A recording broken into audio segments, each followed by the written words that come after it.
Hello and welcome to Talking Royals. I am resident royal editor, at least that's what it says on the script, the resident royal editor at ITV, Chris Shipp, and I'm joined today by royal producer Lizzie Robinson.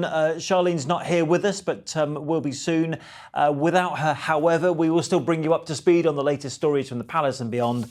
And it's been half term for much of the UK this week. In other words, the schools haven't been around, which normally means William and Kate haven't been around, and we'll talk about that imminently. But a few things to discuss this week. But one of the bigger issues of the week has been rebrand.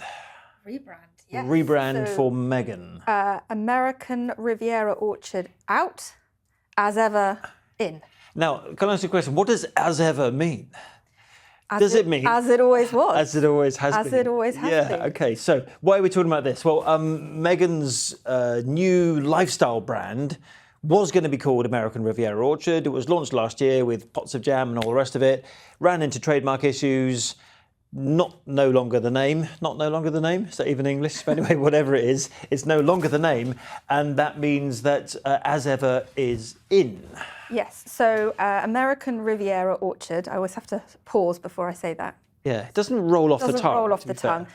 They did run into trademark issues because they were told businesses could not use geographical locations, basically. Because Meghan said American Riviera is the nickname for her Santa Barbara. Hometown, Santa Barbara. Yeah. But Meghan says in this Instagram video that we'll play in a minute that she put up that actually this is a good thing because it was limiting her to things manufactured and grown in the area, and actually as ever gives her a much wider field to play with. I do know the answer to this question, but did Meghan mention the trademark issues that she'd run into? No, those weren't mentioned. Right, but, that was glossed over. But as ever, you will have noticed in Meghan's recent Instagram posts, they're all signed off as ever, Meghan. Right. So she's sort of been hinting at it, and then lots hold of on, people... the TV show on Netflix is called With Love, Meghan. Meghan. With love, as ever, Meghan. Yes. Well, actually, interestingly, what she says in her post is that Netflix is not just a partner on her new TV show, it's now kind of bought into her business. So we're going to see lots of as ever kind of spin-offs. Yeah, well, so I had whatever the spin-offs might be. Look at the trademark filing for Oh, yeah, I remember you looking at this. And, there's some interesting things in this. There is.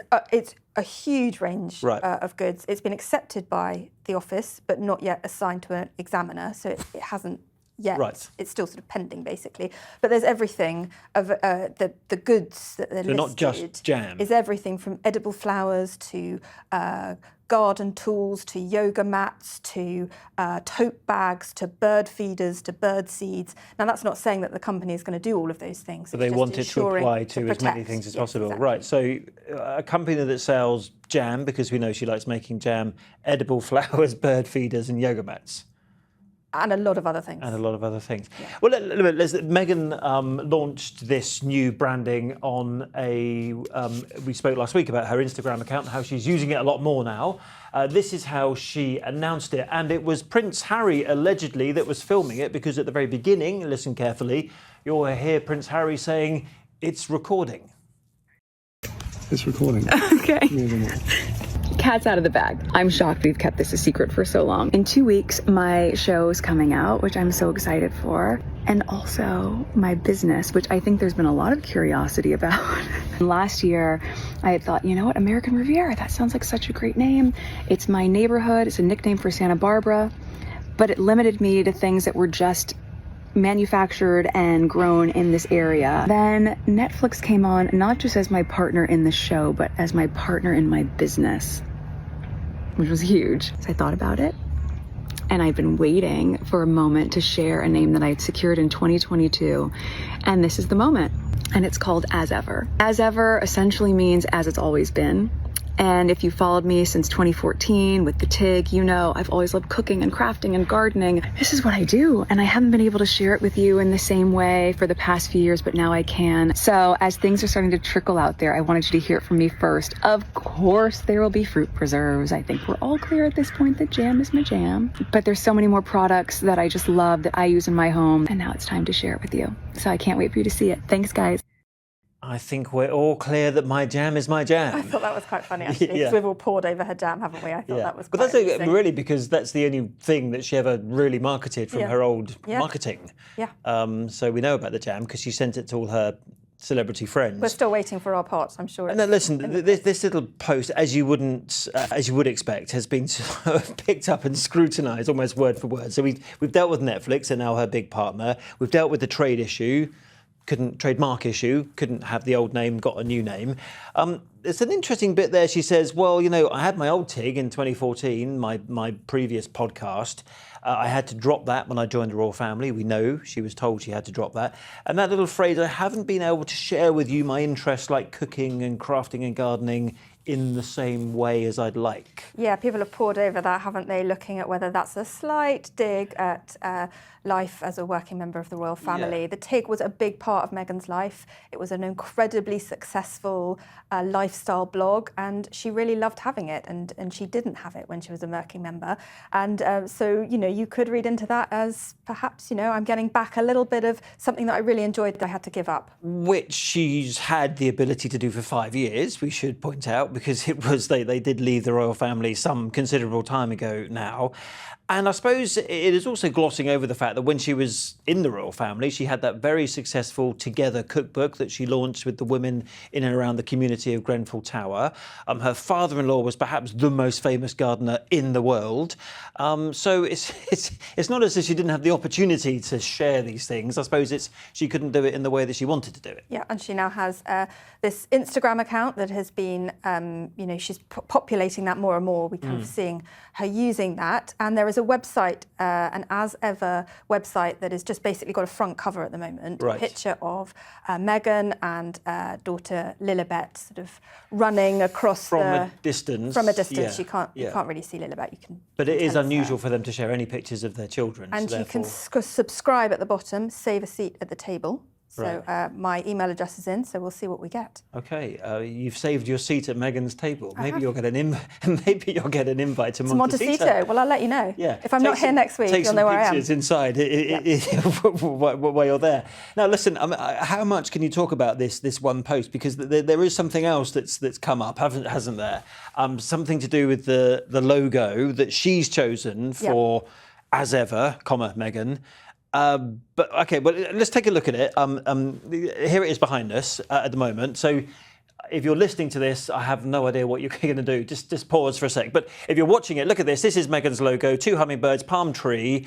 And then look at this, which looks to me relatively similar. Okay, they're swifts or swallows, not hummingbirds. The palm tree's the palm tree.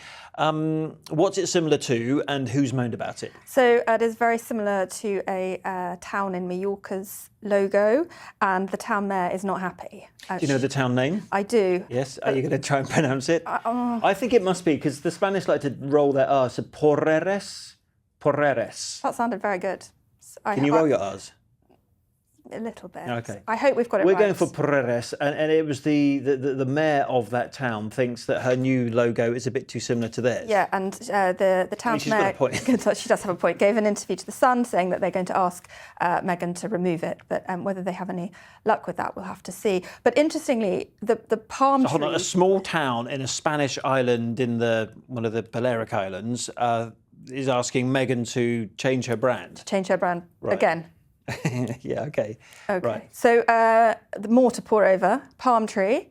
Do you remember Meghan gave an interview not long after they'd moved to Montecito, talking about the house and the grounds, and she spoke about how when they first went to look at it, there were 2 palm trees, and how it symbolised Harry they were had linked to the noticed that they were bottom? linked, It's and coming back to me now, yeah. Harry said, "Oh, that's us," as in him and Meghan, and how Archie, every time he goes past the palm tree, says, "Mummy and Daddy." Right. And the hummingbirds, there's a couple of links to those. The hummingbirds kiss at the palm tree or something. no, But this story is getting... Harry spoke about in Spare, when he returned back to Montecito after the late Queen passed away, his grandmother passed away, how there was a hummingbird in the house, and how for many people they see that as a sort of a sign. Or... Yes, I mean, I was looking up hummingbirds. It's not the national bird of California. Do you know what it is? No. It's a quail. Oh. There you go. Okay. This is why you come to this podcast. It is. You learn That's new things. incredible. The quail is the national bird of California. But you can see why Meghan and Harry might have said, OK, look, we love palm trees, we love hummingbirds. This little thing means a lot to us. You know, is it a simple mistake that they've got a very, very similar logo to a small town in Majorca? I do remember, you know, when they designed a new, not the cipher, but when they designed a new logo for Harry and Meghan, they did incorporate things from California, Yeah. like the blue of the sunshine. Was it yellow? The sunshine, something. I remember and the flowers, I think, were in it. So, look, that is out there. I think Mayor of Porreres and Meghan can probably have a chat on the phone. But the Mayor of Porreres says that Meghan can come visit anytime she likes. So I think the publicity for the town might be huge. Yes. So, in fact, next time I'm in Majorca, I might actually go there. Okay. Right. Next time I'm in Majorca, you pop there every Well, weekend? as in, it's not what I mean is, it's not that an unusual place for a Brit to go on holiday, is it? Majorca. If you're listening to this in other parts of the world, it's the kind of place, an island in the Mediterranean where many British people go on holiday. So maybe the town of Porreres will have a lot of visitors this summer. Now, one of Harry's friends, I'm doing a link here. One of Harry's friends, particularly from the Invictus Games, if you remember the popcorn moment in Toronto, we'll talk about that in a minute, has been meeting Harry's father-in-law this week. Yes, is that right? This is David Henson. Yep. He is a very good friend of Prince Harry. He was once team captain for Team GB for the Invictus Games. We've met him. Interviewed him. Because he lost both his legs in Afghanistan, didn't he, when he stepped on a landmine? He did, in 2011. He's a double amputee. He is. Now, you know, when we spoke about last week about the King getting involved in politics because he went on that visit with the Prime Minister and the Deputy Prime Minister to Nansledurn and got involved with this housing announcement that the government made. I kind of thought this week that was, you know, the King, given everything that's going on in the news around the world with Donald Trump, with Vladimir Putin, the talks in Saudi Arabia, this spat which is escalating as we speak between Donald Trump and President Zelensky of Ukraine. The King going to this centre, which is very much supporting soldiers from Ukraine who have had very similar injuries, prosthetic legs, new ways of learning how to walk, etc., etc. It did put the King slightly at risk of saying something that could very easily have been inserted into that international debate and that spat between Trump and Zelensky. So, this visit was all about highlighting the UK's support to injured service personnel.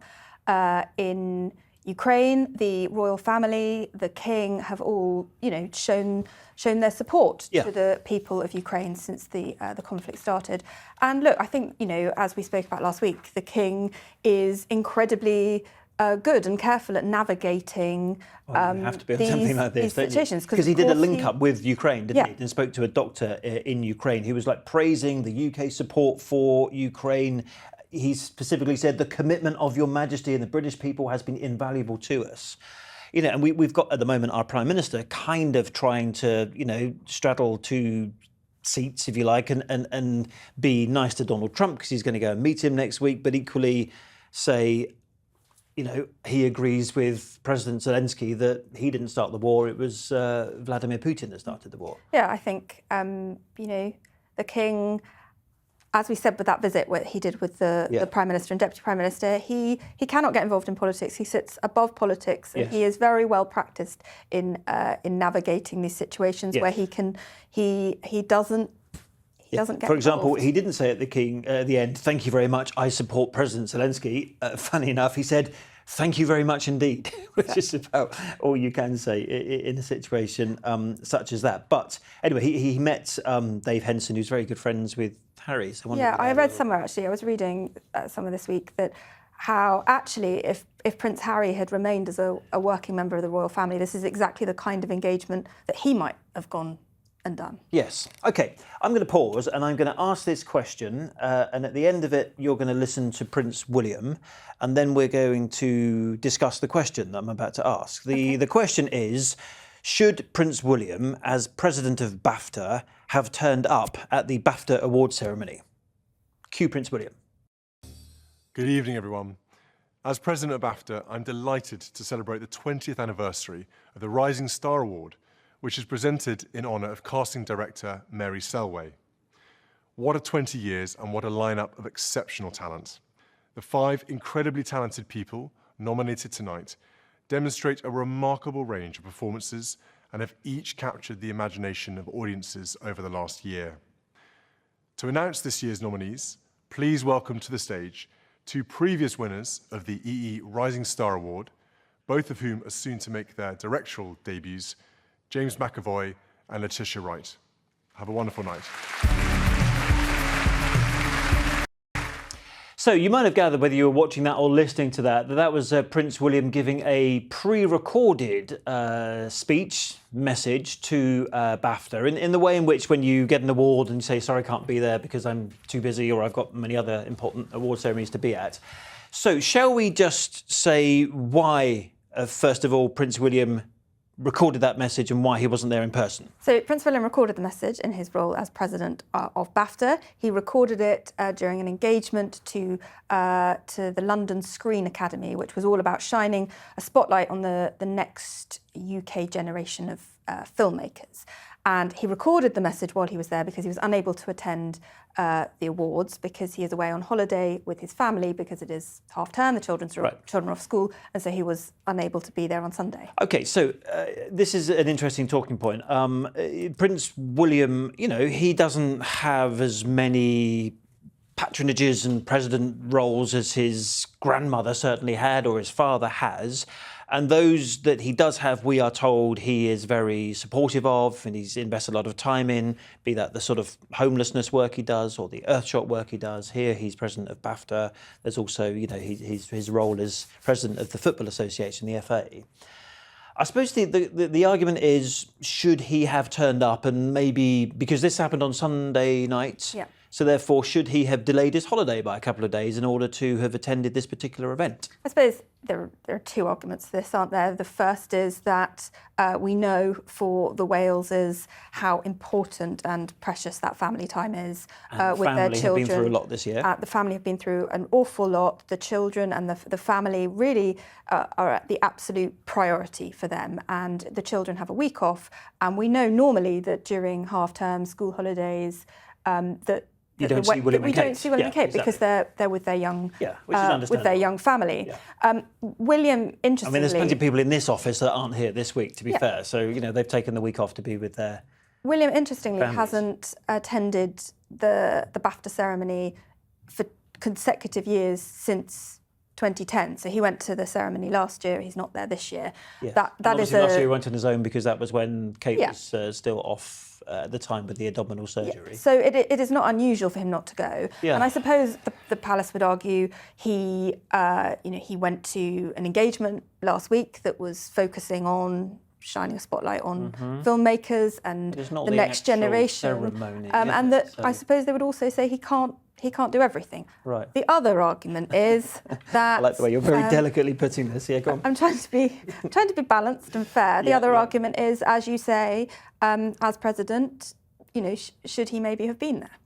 Now, as far as we know, Prince William and Kate and the children are on holiday in Mystique, according to a report in the Mail on Sunday. That hasn't been knocked down by Kensington Palace, but nor then has it been confirmed. But we know they've been to Mystique before. It's also a very private place for them to go. I think you fly to St Lucia, according to the Mail on Sunday. They flew in a British Airways plane and then they got a private jet across to the island. We think Carol Middleton was there as well, who's just celebrated, that's Kate's mum, celebrated a significant birthday. Lots of reasons to be there, but also lots of reasons to think, do you know what? You could have gone a day later. You could have sent the family ahead of you, so you went to the event.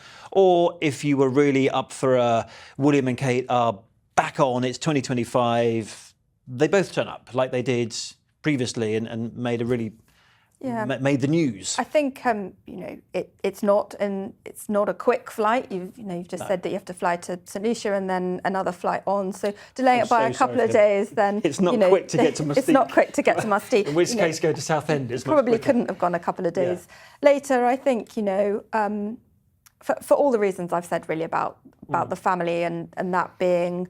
But for those people who don't think William is as committed to the job as his father is, or certainly not as much as his grandmother was, And actually, you could criticise her for literally leaving her family, Charles and Anne, as it was in the 1950s, and going off around the world for a Commonwealth tour for 6 months. So, what is the right thing to do when you're a royal or in the spotlight? You've got a family, your family's quite young.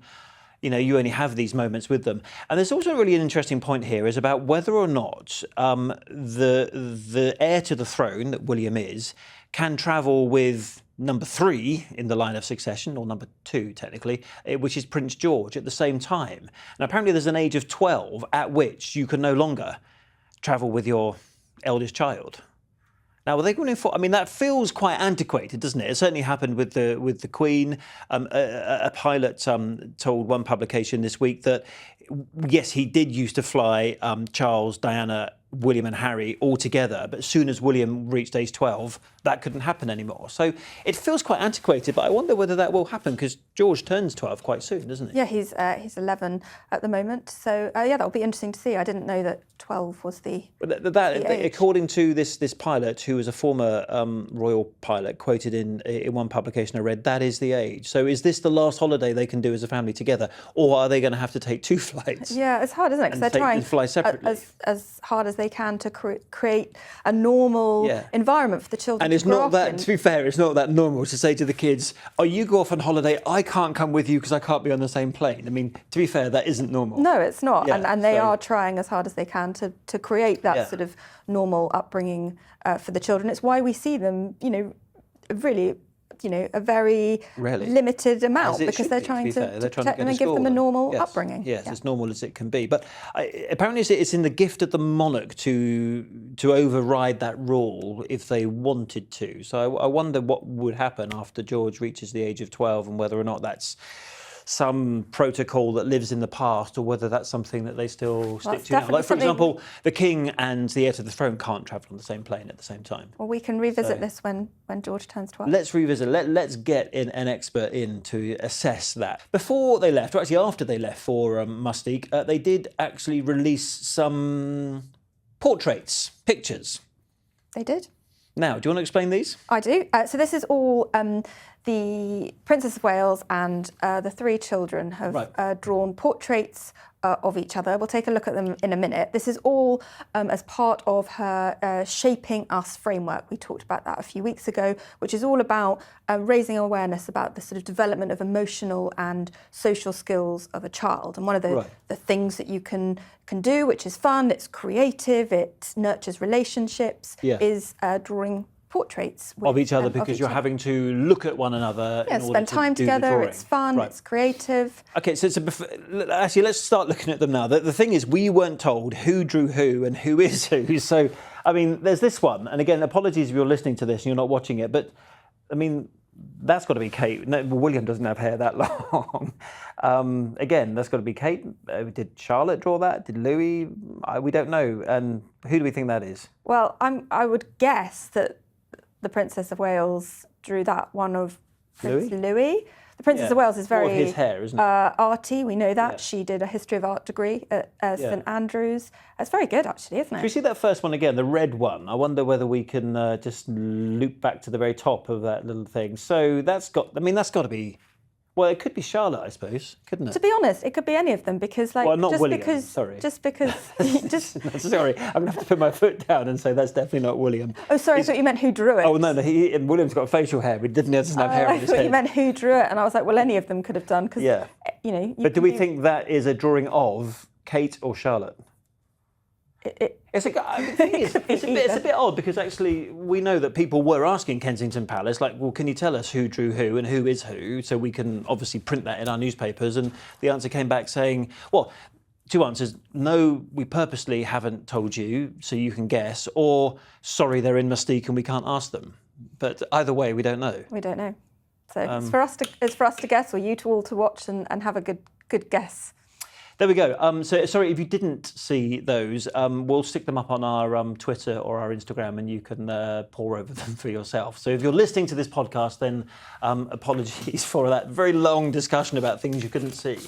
So there we go. There we go. That's the trouble with doing a podcast. It's both filmed and recorded for audio, but we will stick it somewhere where you can definitely see it. So are we done? I think so. Yes. Next week isn't half term, so we might see William and Kate back with a sort of suntan Yes. from the Caribbean. Very jealous. Much nicer in the Caribbean than it has been in the UK this week. I know that for sure. Thank you very much indeed. That's it for now. We are back next week. You can hear us talking royals every week by subscribing wherever you get your podcasts, and have a look through our back catalogue for a range of royal topics. They're all there. In the meantime, see you next week.